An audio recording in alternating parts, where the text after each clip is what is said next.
पुरुषोत्तम वंदे पुरुषोत्तम। परम प्रेममय परम दयाल श्री ठाकुर जी के रातुल चरणों में, परम आराध्या जगत जननी श्री गौरमा के रातुल चरणों में, परम पूज्यपाद श्री गौरदा एवं परम पूज्यपाद श्री आचार्य देव के रातुल चरणों में मैं शतकोटि प्रणाम। ठाकुर परिवार के सभी के चरणों में मेरा शतकोटि। आज परम दयाल का 137वां पवित्र आविर्भाव दिवस है। इस बैंगलोर सत्संग बिहार में हम लोग सम्मिलित हुए हैं। यहाँ पर उपस्थित सभी कर्मीगणों को मैं रामानंदित श्रद्धानंदित जय गुरु जनाता हूँ।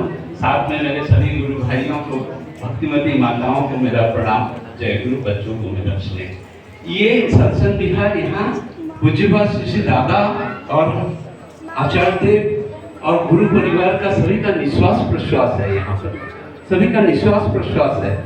यहाँ पर आने से एक अद्भुत आनंद की प्राप्ति होती है। 50 वर्ष पहले मेरी दीक्षा हुई थी जब मैं क्लास 9th में पढ़ता था। जब इंजीनियरिंग पढ़ने के लिए गया बीआईटी सिंदरी में, तो मेरी माँ ने ठाकुर जी का एक फोटो दिया मेरे को। कुछ नहीं पहने हैं ठाकुर जी, धोती पहने हैं, एक मोढ़ा पर बैठे हुए हैं। आलोचना पत्रिका के ऊपर के पेज से काट कर एक कार्डबोर्ड पर चिपकाकर माँ ने कहा, घर से बाहर पढ़ने के लिए जा रहे हो, इंजीनियरिंग पढ़ने के लिए जा रहे हो, बाबू याद रखना ठाकुर जी ही तुम्हारे सब कुछ हैं। ठाकुर जी ही तुम्हारे सब कुछ है। उनको जीवन में लेकर चलना, ठीक से नाम ध्यान इष्टवृत्ति करना, किसी से गला मत करना, अच्छे से पढ़ना और 15 दिन में एक चिट्ठी देना। फिर एमटेक किया, डबल एमटेक किया। आचार्य देव के आशीर्वाद से मैं पीएचडी भी हुआ। उसके बाद जूनियर एग्जीक्यूटिव ट्रेनी से एग्जीक्यूटिव डायरेक्टर बना एक महारत्ना कंपनी कोल इंडिया में। ये जो मेरा 50 वर्षों का सफर, मुझे रविंद्रनाथ जी की एक कविता याद आती है, पाएर तलाय चलार बेगे पथ जेगेছে, चलार बेगे पाएर तलाय पथ जेगेছে, चलने के वेग से पैर के नीचे रास्ता बन गया है, रास्ता रहता नहीं है। आप लोग सभी लोग दीक्षित हैं ठाकुर जी के। आप लोग अपने हृदय में हाथ रख कर दीजिए, देखिए आपके सबके जीवन में अनुभूति है। ये नहीं कि मैं यहाँ माइक पर खड़ा हूँ मेरे ही जीवन की अनुभूति है। आपके प्रत्येक की जीवन में अनुभूति है। साधना द्वारा, भक्ति द्वारा, श्रद्धा द्वारा, विश्वास द्वारा ठाकुर जी जो बोले हैं यजन याजन इष्टवृत्ति और आचार्य देव का आदेश निर्देश पालन करके ही जीवन का पथ बनता है। जीवन का पथ बनता है और कोई जीवन का पथ नहीं है। रे आर्चर हाउसन मैंदा देवघर में बैठे हैं, ठाकुर जी पवित्र शुभ सैया में बैठे हैं। रे आर्चर मैंदा एक चिट्ठी निकालते हैं और ठाकुर जी को कहते हैं, ठाकुर जी स्विट्जरलैंड से गुरु भ्राता ने एक पत्र लिखा है। उसमें स्विट्जरलैंड के वो गुरु भाई लिख रहे हैं कि सेकेंड वर्ल्ड वॉर खत्म हो गया, अब ये एटॉमिक वॉर कभी भी शुरू हो सकता है। मेरी पत्नी गुजर गई है, मेरा एक ही लड़का है, मेरा एक ही लड़का है। ठाकुर जी से थोड़ा सा पूछिएगा कि कहाँ पर मैं अपने लड़के को रखूं तो मेरा लड़का सेफ रहेगा। कहाँ पर मैं अपने लड़के को रखूं कि मेरा लड़का सेफ रहेगा। ठाकुर जी इस तरह से उंगली दिखाए। सब लोग सोचे कि ठाकुर जी कह रहे हैं कि स्विट्जरलैंड के उस गुरु भाई का लड़का अगर देवघर में रहेगा तो वो खुश रहेगा, सेफ रहेगा।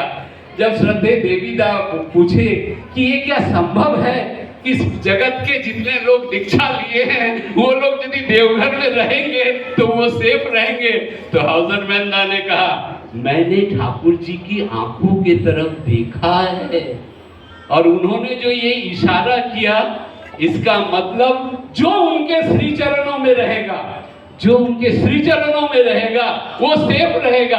और श्री चरण में रहने का मतलब क्या है? अनुशासन बात को पालन करके चलना, तभी जीवन में आशीर्वाद मिलेगा।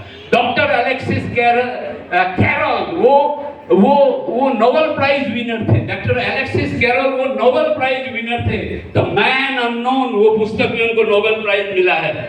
उस पुस्तक में उन्होंने लिखा है, विश्व की जितनी चीजें हैं, आश्चर्यजनक घटनाएं हैं, वो तो आश्चर्यजनक घटनाएं हैं ही, लेकिन जब प्रॉफिट आते हैं, जब मनुष्य शरीर में प्रॉफिट आते हैं, तो उनके जीवन का हर क्षण, उनका जीवन का हर क्षण आश्चर्य से भरा होता है।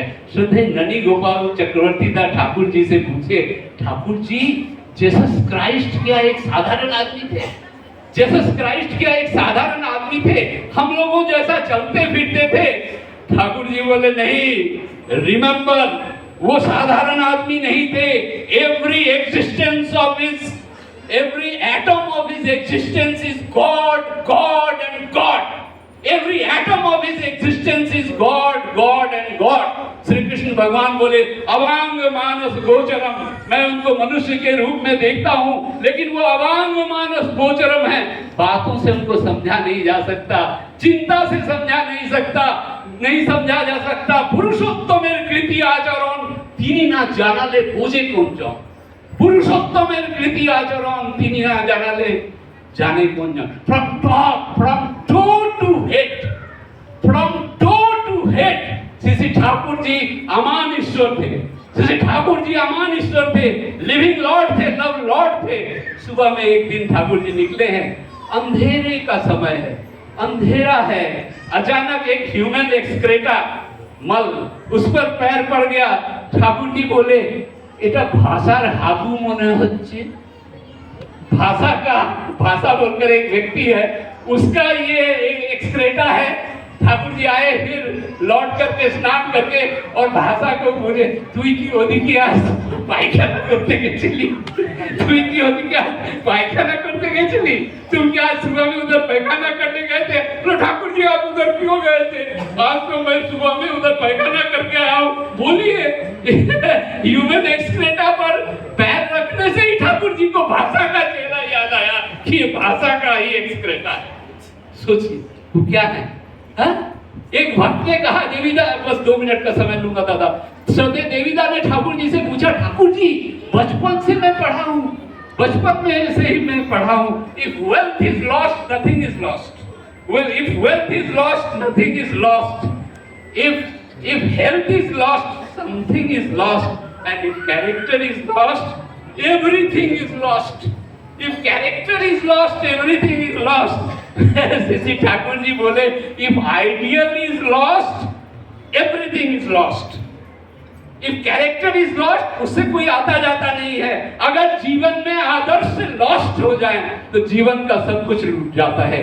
दुर्गादास बंदोपाध्याय जमींदार के लड़के थे, कलकत्ता में रहते थे और हमेशा वो मद्यपान करते थे। कमरा में फॉरेन लीकर्स रहता था, युवती नारियां उन रात में उनके पास जाती थी और एकदम पूरा जीवन विच्छिन्न हो गया था, छिन्न भिन्न था उनका जीवन। चरित्र नाम की कोई वस्तु उनके जीवन में नहीं थी। उन्होंने एक दिन सुना, सुकिया स्ट्रीट में एक महामानव आए हैं। सुकिया स्ट्रीट कलकत्ता में एक महामानव आए हैं, एक महापुरुष आए हैं जिनको लोग साक्षात ईश्वर, अमान ईश्वर बोलते हैं। मैं भी देखने जाऊंगा। दुर्गादास बंदोपाध्याय आए हैं, ठाकुर जी के तरफ देख रहे हैं। ठाकुर जी भी कुछ नहीं बोल रहे हैं, दुर्गादास जी भी कुछ नहीं बोल रहे हैं। ये 1 महीना तक चला। रोज आकर ठाकुर जी के पास बैठते हैं, ठाकुर जी को देखते हैं, रात्रि के समय मद्यपान करते हैं। एक दिन उनको कोई बोला कि कल सुबह हावड़ा स्टेशन से ठाकुर जी ट्रेन पकड़ेंगे और हिमायतपुर चले जाएंगे। ये जो प्रेम हो गया है ठाकुर जी से, प्रतिदिन दर्शन का जो ये प्रेम हो गया, रात में नींद नहीं आई। उस दिन उन्होंने मद्यपान नहीं किया, हावड़ा स्टेशन पर गए हैं, ठाकुर जी अपने सीट पर बैठे हैं, ठाकुर जी के खिड़की के तरफ वो ऐसे करके देख रहे हैं। स्टीम इंजन है, व्हिसिल हुआ है, ट्रेन स्टार्ट हुआ, वो पकड़कर चल रहे हैं। ट्रेन का स्पीड बढ़ा, वो भी दौड़ना शुरू किए और अचानक कमरे के अंदर बर्थ में चले आए, कोच में चले आए। ठाकुर जी को पकड़कर बोले, ठाकुर मैं आपको छोड़कर नहीं रह सकता। फिर आए आश्रम में, कुछ दिनों तक रहे। बोले ठाकुर अब तो कलकत्ता लौटना है, लेकिन मैं तो मद्यपान करता हूँ ठाकुर, युवती नारियां मेरे साथ में रहती है। ठाकुर जी बोले मद्यपान करो, लेकिन मद्यपान करने से पहले मेरा ये जो चेहरा है इसको याद कर लेना। उस दिन जब रात को एक ग्लास युवती नारियों ने दिया तो उस ग्लास में देखे ठाकुर जी इस तरह से खड़े हैं, मंद मंद मुस्कुरा रहे हैं, ठाकुर जी की आंखें गीली हैं। दूसरा ग्लास में भी ठाकुर जी खड़े हैं, उन्होंने फेंक दिया और दौड़ करके तो वो आए, हिमायतपुर में आए और ठाकुर जी को पकड़ लिया, बोला ठाकुर मैं आपके छोड़कर नहीं रह सकता। If character is lost, everything is lost. भक्त और रक्त, डिवोटी और ब्लड, इसका जो क्या रिलेशनशिप है। जब रामकृष्ण परमहंस देव काशीपुर में जब उनका शरीर छूट गया, जब उनका काशीपुर में उनका शरीर छूट गया, सारे लोग स्तंभित थे और स्वामी विवेकानंद 2 दिनों तक ध्यान करते रहे, 2 दिनों तक ध्यान करते रहे। किसी को भी इच्छा नहीं हुई, किसी को साहस नहीं हुआ उनके ध्यान को विघ्न दशाए हटाए। तब रामलाल चट्टोपाध्याय जी आए, ठाकुर परमहंस देव के भाई, सबने बोला कि आप जाइए और आप जाकर स्वामी विवेकानंद जी को अंदर से तो लाइए।